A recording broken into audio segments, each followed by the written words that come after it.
Marami pong salamat. Yung, alam kong yung mga ganitong moment ay masaya ko kayo kapag binubuksan natin ito na may kasama ako. But again, pasensya na po ulit kayo. Oh, wow, talagang naka-imprenta pa po yung ano. Grabe. Tingnan nyo. Isa lang siya. So, ibig sabihin ay sukob kami.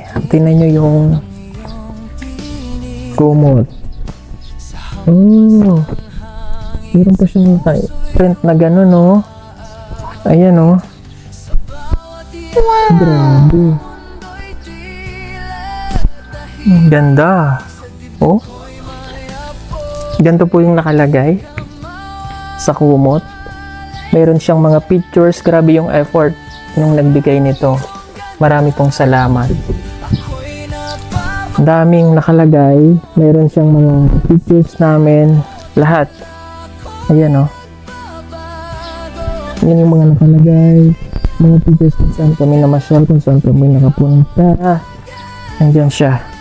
Oh. May nakalagay pa dito, Chris Pao. Galing, no? Pwede palang magpagawa ng ganito. Yan. Grabe. Yan. Kita nyo po.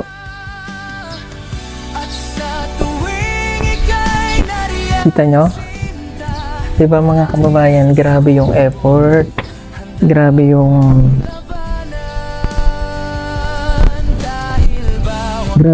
pagmamahal sa amin. Ay. Yan. Marami pong salamat dito sa napakagandang kumot na ito. And hindi ko alam kung paano gagawin ko din ay dahil wala po din si Chris na, di ba? Pwede bang hatiin? Hoy, anong hatiin? Hindi pwede. Di, John, huwag niyong hatiin yan. Dahil dapat magkaisa kayong dalawa para magamit niyo yan. Kaya ibinigay sa inyo yan dahil ang ibig sabihin niya na dapat magkaisa na kayong dalawa. Walang hahatiin. Yang kumot na yan, huwag mong hatiin. Or huwag mong ibigay kay Krishna or huwag ibigay sa'yo. Dapat kayong dalawa. Peter Paul, no. Huwag mong hatiin, sayang. May ibig sabihin ang kumot na yan. Dahil, ewan ko kung coincidence or sadyang tinadhana kayo or tinadhana sa inyo. Dahil, bakit isang kumot lang ang ibinigay, di ba? Dapat dalawa, tig-isa kayo. Pero bakit isang kumot lang ang naibigay sa inyong dalawa? So, meaning, hindi siya coincidence or sadyang tinadhana talaga kayong dalawa na magkaisa. Ganyan kami tawag ito, ganyan kami ka Chris Paunatics na hindi namin matatanggap pag hindi kayong dalawa ang nagkakatuluyan. Sorry. Para lang, hindi ko alam. Pero again, sobrang na-appreciate ko po. Napakaganda ng kumot. Sarap yakapin, no? Napakaganda ng kumot at talagang pinag-isipan, pinag-effortan para mag-print yung ganong klase. Nandun po yung mga pictures namin, mga gala kung saan kami nagpunta. Maraming pong salamat sa inyo, ma'am. Thank you. Ito ay aking iingatan. Or kung mapunta man kay Krishna, yun po ay ang aking pag-iisipan kung paano ang gagawin natin. O mas mabuting kay Krishna na lang to para kahit paano meron siyang memorabilia rin ba. Hindi, depende po kung ano man. Maraming pong salamat again dito. Grabe, na-appreciate ko po lahat ng mga bigay po ninyo sa amin. Thank you. Alam ko yung iba sad. Yes, masad yun mi, pero wala may mabuhat kung wala na yun. Kay kamo man ang naghinigog maay, so wala may mabuhat kung wala na gyud pag-asa. Pero yes, masad yun mi. Kung mas malipay mi kung magbalik pa mi. But po kayo masad. That's why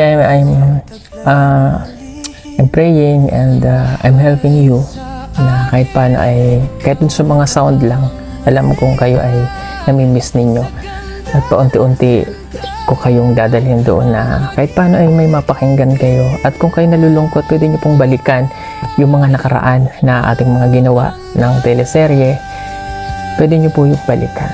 No, alam ko po yung pakiramdam na kayo ay nasaktan, na parang sa teleserye talaga sa mga Katniel, mga ganyan, di ba? O nanood ka ng movie, yan, yung mga John Lloyd, mga ganyan. Wow, parang gano'n naman yung ano natin. But, sabi ko nga sa inyo, ay, hayaan nyo pong kusang maghilom sa inyo, no?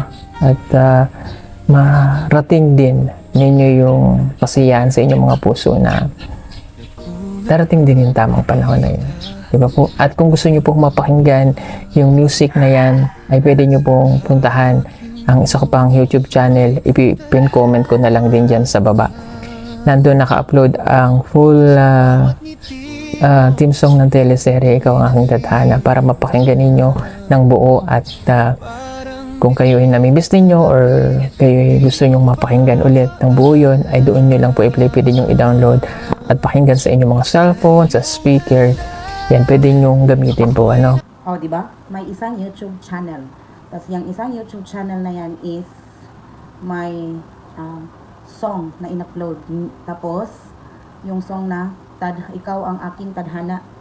Tapos, ang kanta at saka yung video is silang dalawa. Anong ibig sabihin yan? Silang dalawa. Kung wala na talaga, bakit may bagong page tapos yung video is silang dalawa? Di ba? May pahiwatig. I know na hoping pa rin yung iba. Ayan. So, itatago ko ito at balang araw sa mga panahon na sa pagtanda ko, ay meron akong babalikang alaala na masasabi ko na magiging proud pa rin ako sa sarili ko na nagawa ko yan. Okay, malakas pa. Dahil sapagkat pagdating ng ating senior citizen, babalikan mo na lang yan at talagang mapapatawa ka at mapapangili ka. Yung iba natin mga follower, subscriber ay mauna na sa atin sa itaas dahil syempre matatandaan na. So, karamihan naman sa mga followers and subscribers natin ay mga senior na. So, yung mga henerasyon na darating na mga bago ay kahit paano nakilala tayo sa pamamagitan nila na habang pinapanood nila ay nadamay na rin yung kanilang mga anak. Diba? Sa panonood ay madadamay na rin sa ganito po na panonood, nakilala na tayo. Sa pagtanda natin, ito yung mga alaala na yun na naiwan. Kaya maraming pong salamat sa inyong lahat. Again, thank you so much sa lahat ng mga Crisponatics, sa lahat na nagmahal sa amin, sa lahat ng tumangkilik. Maraming pong salamat, bata, matanda, mga seniors, mga OFW all over the world, sa mga group na nandyan na lahat naman kayo ay kinilig at hindi lahat nandyan ay mga bashers. Sa mga bashers, peace ako sa inyo, mahal ko kayo. Maraming salamat din sa inyo sa pagmamahal ninyo. Alam kong naintindihan ko kayo at naging basher lang kayo dahil sa mga nangyari. Pero yung kagustuhan din ninyo ay naroroon pa rin na maayos at naging masaya kayo. Diba? Kaya okay na sa akin yun. Maraming pong salamat sa inyo. At syempre ay pasasalamatan ko na rin si Krishna sa lahat ng nagawa niya rin para sa Crispaw. Sa team, maraming salamat agad sa iyo. Ito ay buong puso kong pinasasalamatan sa lahat na iyong naiambag at naitulong din sa karera ko bilang isang pugugehero. At magkagawa tayo ng isang teleserye na sa iyong pagtanda rin ay maalala mo ang mga bagay na ito. At sa mga susunod pa ng mga panahon na ikaw ay mag-mature, ay maaaring pag narinig mo yung awiting yan, ay mapapangiti ka rin, maalala yung mga bagay na yun. So again, ako ay nagpapasalamat sa iyo from the bottom of my heart. Maraming salamat sa iyo, Krishna. Ayan, at sa mga magtatanong kung may posibilidad ba na maibalik at yung iba ay hoping, again, sabi ko nga po sa inyong tadhana na lamang ang hayaan natin na sila ang gumawa ng paraan. Kaya nga siguro yun ang title ng song, Ikaw Ang Aking Tadhana. Ayan. At sa mga nagsasabi ulit na pwede naman kalimutan ng lahat at ibalik. Sabi ko nga po sa inyo, nakapagpatawaran naman na kami, naibigay na namin ang aming pagpapatawad sa isa't isa at ako po ay masaya doon sa feeling na yon. At maaari kong ibahagi sa inyo yung una na pagpapatawad na ginawa namin sa isa't isa.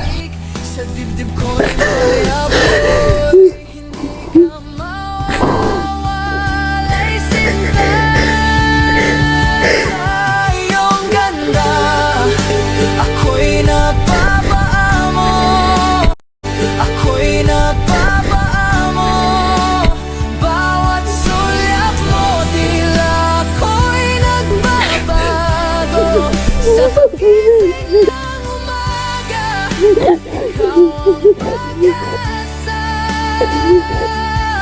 Mahal sa kalakhan,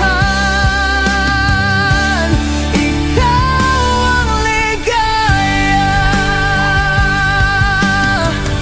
At sa tuwing ika'y nariyan, sinta, kahit susubok, handa akong labanan. Dahil ba Ito pa, dito sa pagpapatawaran nila na video. Naiyak talaga ako dito, promise. Pero, at least nakita natin yung video before umalis si Chris na video na nung after sa nangyari sa Mindoro. So, yun ang video. Tapos, ngayon ay inilabas na ni Sir Paul.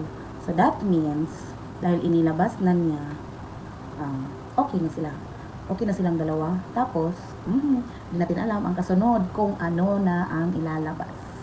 Dahil, inilabas nila ang video na yan kasi dapat di nila yan ilalabas nung time na ang sakit pa.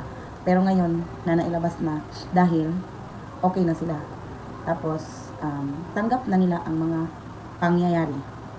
At saka, sa live ni Krishna, sa mga video ni Sir Paul, yung mata, makikita mo talaga, yung ngiti nila, si Krishna sa dance move niya doon sa pinost niya sa Facebook, kitang-kita mo talaga na masaya sila. Tapos sa live ni Krishna, pumasok si Sir Paul, di ba? So that means, aabangan natin ang susunod na kabanata. At para makita nyo po na talagang okay na kami, wala na pong problema. So yun lang guys, pati ako na nasisiyahan sa mga kasiyahan nila na ngumingiti na sila ngayon na nakikita mo sa kanilang mukha na wala nang bigat. Yung hindi pa masyadong fully healed pero masaya na. Yung unti-unti na ba na maliit na lang yung ang sa tawag nabilin, yung naiwan na na bakas sa mga pangyayari. Pero yung bloom ng happiness nila ngayon, may pahiwatig talaga kaya, di ba? Nagre-reflect din sa atin kung masaya sila, masaya rin tayo. So, salamat din and I wanna take this opportunity din to thank you all guys. Thank you sa support niyo. Yung page, yung channel ko, ang dami nang nagsasubscribe. Tas, yun nga, na-monetize na ako guys. Thank you so much.